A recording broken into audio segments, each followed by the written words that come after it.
Xabi Alonso zaxira o'rindig'ida tom ma'noda qaltirab o'tirgandi. Mana bu kabi nomsiz jamoalarga qarshi Kilianni o'ynashi esa Real Madridning holati achinarli ekanidan dalolat. Kubokning birinchi bosqichidayoq mana bunaqa Madridni ko'rish yana kamiga 3-divizion jamoasiga qarshi. Agar bir necha oy oldin mana shu holatni ko'rsak, Lunin mana bunday baqirayotganini yoki Xabi qo'rquvdan oyoqlarini ushlab o'tirganini ko'rsak, aniq hech kim Real Madrid Ispaniyaning 3-diviziondagi stadionda o'ynayotganiga ishonmagan bo'lardi. Balkim ularning bahonasi maydon holati yomonligi bo'lgandir, to'g'rimi? Mbappe qo'ldan kelgancha vaziyatni to'g'rilashga harakat qildi. Yoki yana bir kulgili bahona. Ular 1,5 soat avtobusda yurib kelishibdi va shuning uchun charchashgan emish. Vinicius hatto avtobusga salatini ham olib chiqar ekan. O'sha paytdayoq Kilian o'ziga energiya yig'ishni boshlaganini ko'rish mumkin. Unga bu juda kerak bo'ldi, chunki Xavi uni butun 90 daqiqa maydonda harakat qilishga majburladi. U mana bunday botqoqli stadionda Mbappe bilan tavakkal qildi. Real Madridning qo'shtirnoq ichidagi yulduzchalardan kimdir Talaveraga kelib uning ko'chalarini ko'rganda qo'rqib ketdimi?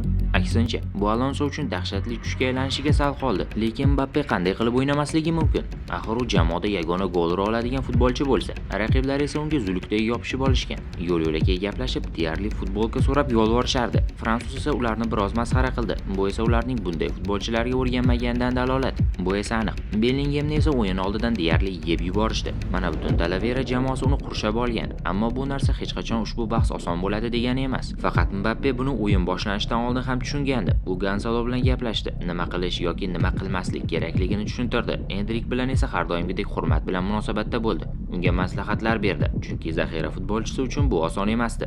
U katta ehtimol Fransiyaga ketadi. Endrik ham shunday og'ir maydonda jarohat xavfi ostida o'ynadi.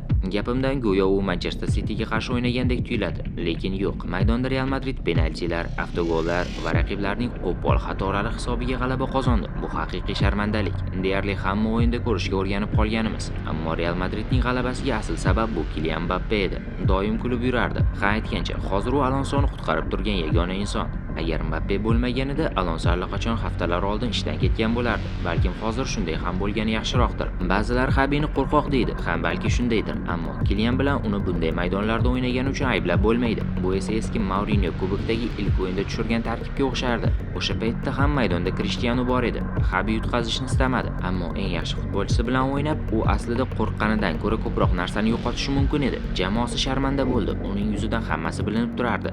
Ayniqsa o'yinning so'nggi daqiqasida biz buni ko'rdik. Aslida undan 10 daqiqa oldin ham u vaziyatni tushunib futbolchilardan intensivlik talab qildi. Ammo bu futbolchilar bunday jamoalarga qarshi hech qachon bunaqa bosim bera olmasdi. Fran Garcia bilan himoya chizig'ini qarang. 2-1 vaziyatda nima qilayotganini ko'ring.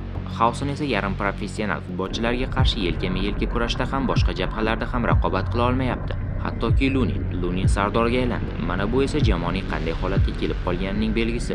Rodrigo maydonga chiqdi va sardorga aylandi. Karim Benzema aytganidek, jamoada kim nima qilish kerakligini bilmaydi. Lunin qichqiraverib kimnidir o'ldiray dedi. Hisob 2-3 bo'lib turgan paytda u hal qiluvchi sevni bajardi. So'nggi soniyadagi harakatlar esa Prime Courtois'ni eslatib yubordi. Mana shu joyda Xabi Alonsoning iste'fosi aniq bo'lishi mumkin edi. Hammasi shu qadar achinarli ediki, Mbappesiz Real Madrid Ispaniyaning 3-divizionida oxirigidan bitta oldin turgan jamoani ham yenga olmagan bo'lardi. Fransuz maydondan chiqib ketdi. Hamma undan dastxat so'radi. Alonso esa yakuniy hushtakdan biroz oldin zaxira o'rindig'ida yolg'iz qoldi. Bu shunchaki bir kadr emas. Bu mutlaqo sinib qolgan murabbiy.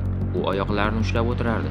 Bu esa oxiri yaqinlashayotganini bilayotgan murabbiyning surati edi. Bu mag'lubiyatga teng g'alaba bo'ldi. Faqat uni bugunchalik haydab yuborishmadi xolos. Ammo unda ham hammamizda bo'lgani kabi bir fikr bor edi. Alonso bu mavsumni Madridda tugatishi bu tasavvurga sig'maydi. Balki uning taqdiri tez orada hal bo'lib qolar. Sizlar bilan jurnalist Abriyev bo'ldi. Futbolni barcha ijtimoiy tarmoqlar orqali kuzatib boring.